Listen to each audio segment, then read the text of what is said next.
What is up, guys? Welcome back to another episode of Tarmac Obsession. I know it's been a little while between drinks and I'm putting videos up on the car, but as you can see, there is no Zed. Zed's still at the panel shop getting that quarter windows and those front of those door windows fixed, so I know the boys are hard into it at the moment. So I thought, being a long weekend here in WA, I thought I'd bring the 34 around and whip the motor out. I'm only going to take the motor out because I don't know if anyone out there's ever bought a project car or half finished or half started or whatever. I don't really know what's going on in the clutch, and I don't really know what's going on and what's missing with him putting the engine in the car. Just from looking around, I've noticed a couple of things missing, like bolts for the nuts for the engine mounts and things like that. So I just want to be sort of 100% sure that everything in there's good. I've worked out most of the wiring harness now. A couple little things to sort out still, but most of it's actually sorted out. So today we're going to get the engine out and we're going to have a look inside that bay and maybe pull the transmission and the engine apart and see what that clutch looks like. So stay tuned for the episode. Hope you enjoy it.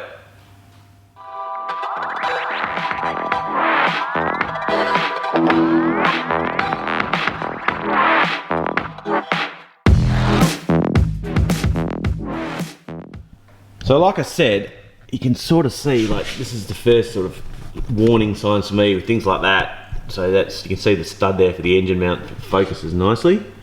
No nut.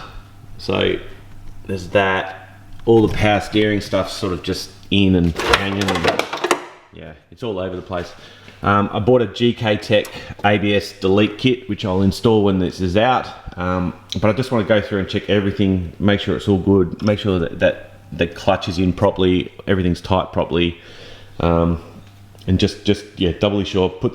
There's a harness, this harness here, that runs down the driver's side of the engine and gearbox, which really needs to be installed before it goes in, so I can get that harness fitted up, and that controls all the reverse lights and all the harnesses for the alternator and charging and things like that. That's where it comes up to the battery post here and then sort of plugs back into the harness this way.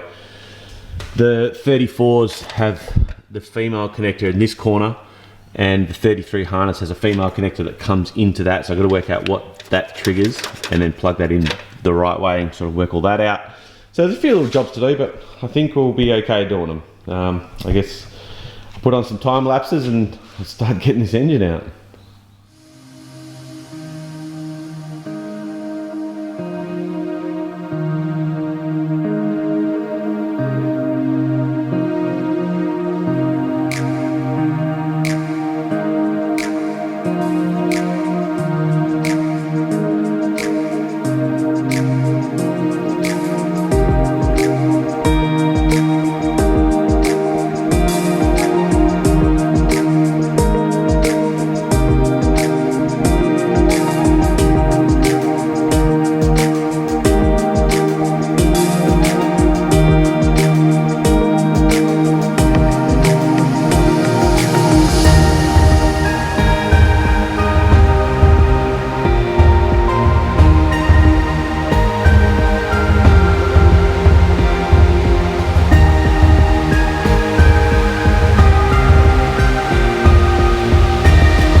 Out she is, and kind of as I expected.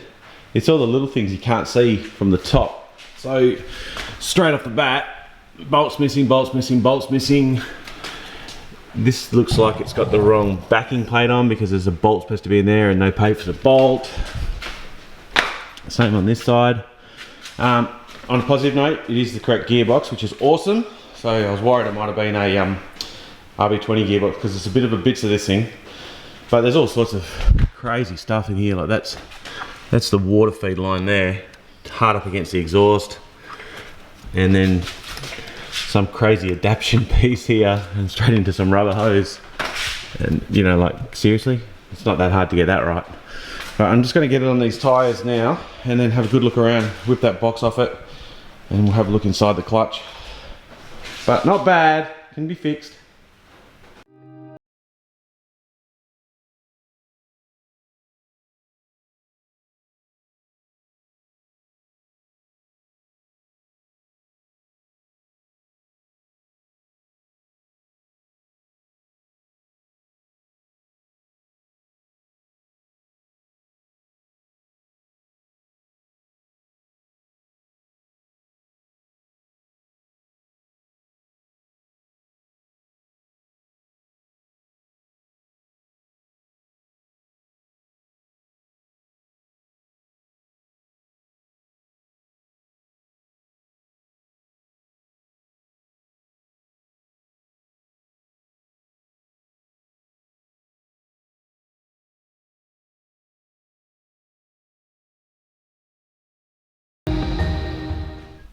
I forgot that R33s and 34s and all that have, some of them have pull type clutches. That's a pull type clutch, so you got to push the fork in and put a screwdriver, clip the clip out, which I've just done. I've been messing around for about 15 minutes and then I realised what I'd done wrong. So I'm just going to pull it apart now.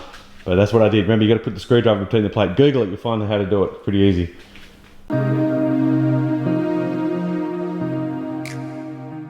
So that is a brand new clutch, which is pretty awesome. Everything's brand new in there. That's great. That's gonna make it a lot easier for me.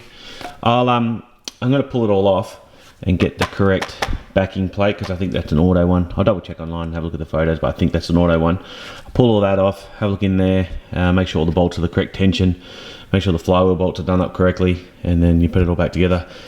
All this sort of stuff I'm gonna have to sort out. But yeah, pretty straightforward. Now it's apart. Stoked it's the right gearbox though. I had a little bit of a look around at everything and a bit of a play around. So, got a genuine teal external gate, which is good. Obviously screamer pipe, which I'm going to plumb back into the exhaust because I just don't need that sound. Got to fix this up, sort this out. Not too bad. The oil feed's pretty good, the oil return's pretty good. That's a little bit tight on the exhaust just here.